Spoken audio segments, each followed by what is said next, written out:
প্রিয় শিক্ষার্থীবৃন্দ, আসসালামু আলাইকুম। আশা করি আপনারা সকলেই ভালো আছেন। তো সজাল একাডেমির পক্ষ থেকে আপনাদের সকলকে স্বাগত জানাচ্ছি। আমি সজাল আহমেদ।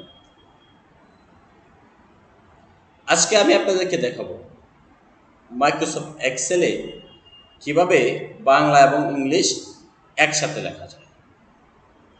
আমরা সকলেই একটা সমস্যার মধ্যে টাইপিং করি। আমরা যখন এক্সেলে টাইপ করি তখন আমাদের একটা সমস্যা বারবার দেখা দেয়। সেটা হচ্ছে আমরা যখন এক কলামে ইংলিশ লিখে আর এক কলামে যাই বাংলা লেখার জন্য, তখন সেইখানে মাউস দিয়ে ফন্ট চেঞ্জ করা লাগে। মাউস দিয়ে কি ফন্টটা চেঞ্জ করা লাগে। এভাবে মাউস দিয়ে আমরা ফন্ট চেঞ্জ করি। আমি আজকে আপনাদেরকে দেখাবো কিভাবে মাউস ছাড়া আপনি এই শীটের মধ্যে শুধুমাত্র শর্টকাট ব্যবহার করে ফন্ট চেঞ্জ করতে পারে এবং দ্রুত কাজ করতে পারে। তো বন্ধুরা, আজকের ভিডিওটি খুবই ইন্টারেস্টিং হতে চলেছে। অবশ্যই ভিডিওটি শেষ পর্যন্ত দেখবেন। তো ভিডিও শুরু করার আগে আপনাদের সকলের উদ্দেশ্যে আমার একটাই রিকোয়েস্ট, যারা আমার চ্যানেলে নতুন তারা অবশ্যই আমার চ্যানেলটিকে সাবস্ক্রাইব করে দেবেন। আর যারা ইতিমধ্যে সাবস্ক্রাইব করেছেন তাদের সকলকে অসংখ্য অসংখ্য ধন্যবাদ। আর ভিডিওগুলো দেখে যদি আপনার বিন্দু পরিমাণ উপকারে আসে তাহলে অবশ্যই একটা লাইক এবং একটা কমেন্ট করে আপনার মতামতটুকু জানিয়ে দিন। ধন্যবাদ। তাহলে চলো আমরা মূল ভিডিওটি শুরু করি। তো আজকের কাজ হচ্ছে আমরা শর্টকাটের মাধ্যমে বাংলা এবং ইংলিশ ফন্ট কিভাবে পরিবর্তন করে সেই বিষয়টা দেখে নেব। তো তার জন্য আমরা সরাসরি চলে যাব ভিউ অপশনে। যেখানে অপশন আছে ভিউ, আপনার এই ভিউ অপশনে চলে যাব।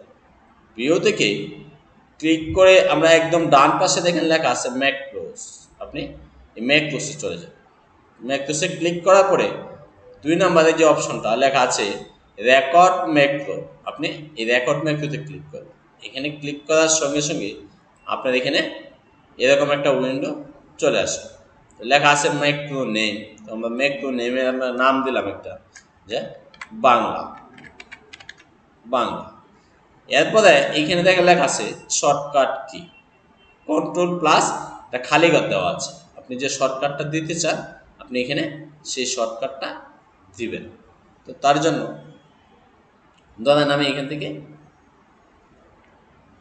কিউ দিলাম, কন্ট্রোলের সাথে কিউ দিয়ে দিলাম।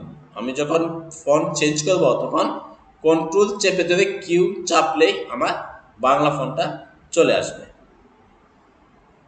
এইখানে যা আছে যেরকম আছে এরকমই থাকবে, ডিসক্রিপশন লেখার দরকার নাই, আপনি শুধু ওকেতে ক্লিক করে দেন। এখন আপনি হোমে আসেন, এখানে এসে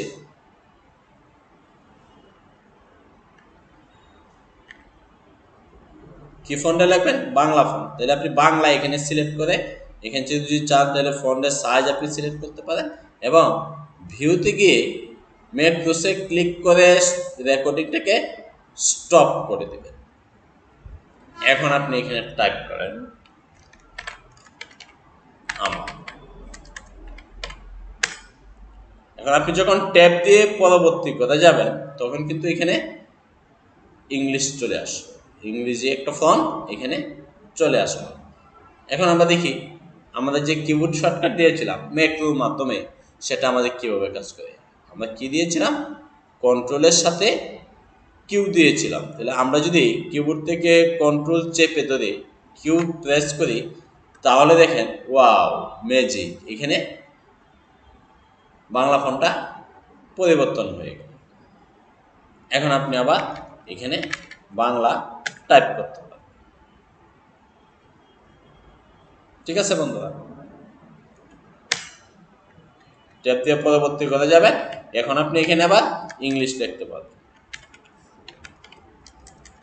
কিবোর্ডটা আমরা কন্ট্রোল অল্টার বি দিয়ে চেঞ্জ করে নিলাম এবং এখানে দিলাম সজল।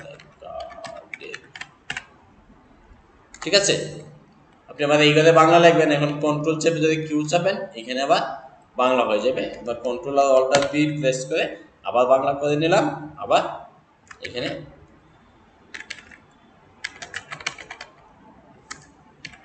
বাংলা লেখা শুরু করব। তো বন্ধুরা, আশা করি আপনারা সকলেই বুঝতে পেরেছেন মাইক্রোসফট ওয়ার্ডেও কিবোর্ড শর্টকাটের মাধ্যমে বাংলা এবং ইংলিশ ফন্ট চেঞ্জ করা যায়, কিন্তু এক্সেল এবং মাইক্রোসফট ওয়ার্ডের মধ্যে বাংলা এবং ইংলিশ ফন্ট চেঞ্জ করার মধ্যে কিবোর্ড শর্টকাটের মধ্যে পার্থক্য আছে। তো আমি আপনাদেরকে পার্থক্যটা দেখিয়ে দিলাম কিভাবে এক্সেলে আপনি বাংলা ফন্টটাকে কিবোর্ড শর্টকাটের মধ্যে রাখতে পারেন। তাহলে আপনারা এই ভিডিওটি দেখে বাংলাটা খুব সহজেই লিখতে পারবেন কিবোর্ড শর্টকাটের মাধ্যমে ফন্ট চেঞ্জ করে। তাহলে আজ এই পর্যন্তই, সকলে ভালো থাকবেন, সুস্থ থাকবেন, আল্লাহ হাফেজ।